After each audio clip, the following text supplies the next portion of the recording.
Hello, I am here to discuss my lesson, my unit plan, preparation, and execution.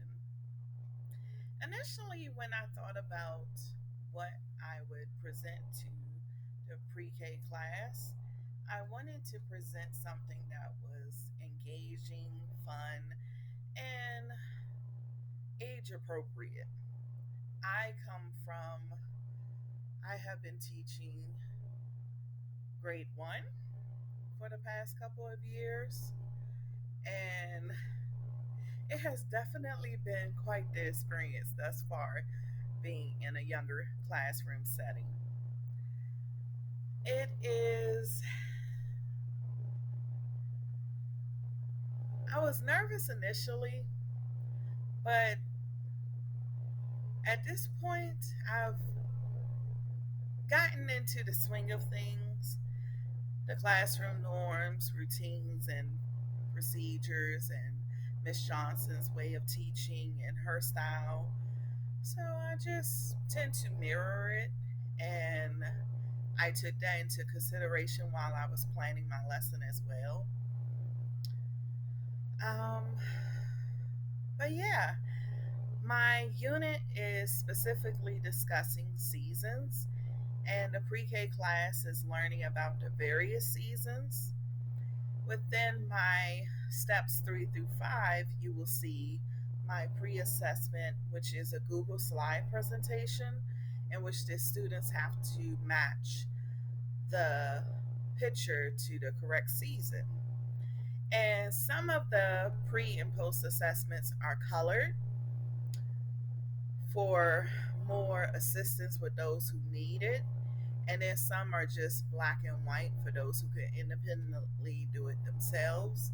And then some has the Spanish and English translations to accommodate my ESOL students or the ESOL students in the classroom. I initially began by posing a question. Well, when you go outside, what do you see? How do you feel? Like, how do you need a coat? Is it cold? Is it hot?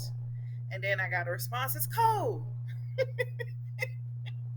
And I took that one response and fed off of it and led further into the discussion. And I said, well, do you guys know about seasons? What season is it primarily when it's cold outside? And I didn't use the word primarily. I tried to use language that students that. And let me pause because one challenge for me has been just when I'm planning my unit plan and planning my lesson plans, just making sure it is age appropriate. My mentor, Miss Johnson, the lead teacher in the classroom, she sat down with me and we had a long discussion because it was, I won't say it was challenging, but I just needed some helpful reminders. And since she's more experienced with pre K, I definitely took her notes and suggestions into consideration as I was planning and then making those necessary changes because we sat down and made quite a few changes. She also thought it was a good idea to have them to draw the four seasons.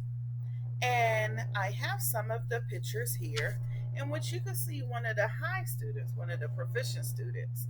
They were able to, they began drawing all four seasons and they even went further and started writing the specific season. So that's one from a proficient student. I had won some accommodations or um, differentiated instruction instead of having some to do all four. I had the higher ones to do all four, but then I had some of the lower level students to do one drawing. And here, this student indicated that it is winter because they They said that they see a lot of blue, snow, and then you see the circles. The circles are the snowballs, and then the trees don't have any leaves. So you can see that's how they were able to identify that this picture is a picture representing winter. Some other drawings, it was a little difficult to distinguish which season is which. Like I would assume this is summer. Excuse me right here. But then here, I had to make sure I was going in the right direction. Here, I don't think they finished. And that was another thing, Professor. As I was providing, as I was doing a lesson and presenting it and planning, I really need to take into consideration that yes, these are pre K students and they may need some additional time. And that's the 17 students all together and not just particular students. Like this student here, they started drawing, and here's spring. I'm not sure which season this is, but as you can see, we're still in the process. I told them I was going to return their work because some of them were very upset that they did not finish. One thing I can say about primary students, they love to color. And one thing that was very engaging and encouraging is when I sat down and I started drawing. Even though I'm not the best artist, some of the students in Miss Johnson's classroom gravitated towards me more because they were interested to see, well, what is Miss Jackson over there drawing? And so um, I had a chance to draw some, and it was nice. And here's another picture.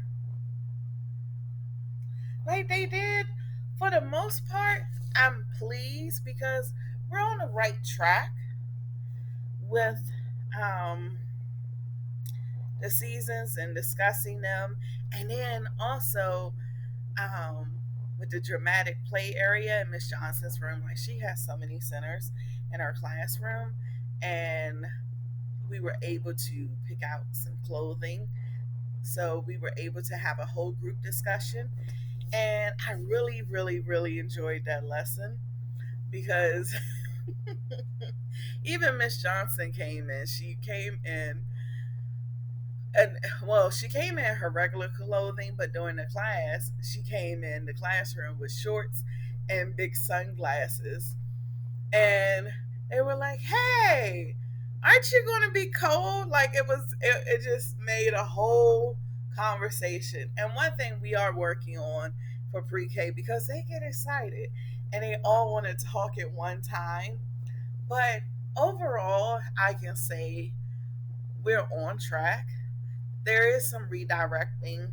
There are some accommodations for her SPED students, for her ESOL population. Um, the ESOL teacher has stated that she would come in and work with me as well and look over my unit plan and the 5 days of lessons. But I'm very pleased at how things are going thus far. And one thing I can just, I know I'm repeating myself, but just making sure that my lessons are age appropriate and then also taking into account the whole group and small group rotations and how much time we're using to teach or how much time I'm using to teach, and then incorporating more brain breaks or getting up some movement exercises just so that pre-K students, I don't lose their attention and they don't start to um, go off someplace else, like in another direction, like they stay focused. So those are some of that's like an overall summary of how things are going. And yeah, thank you.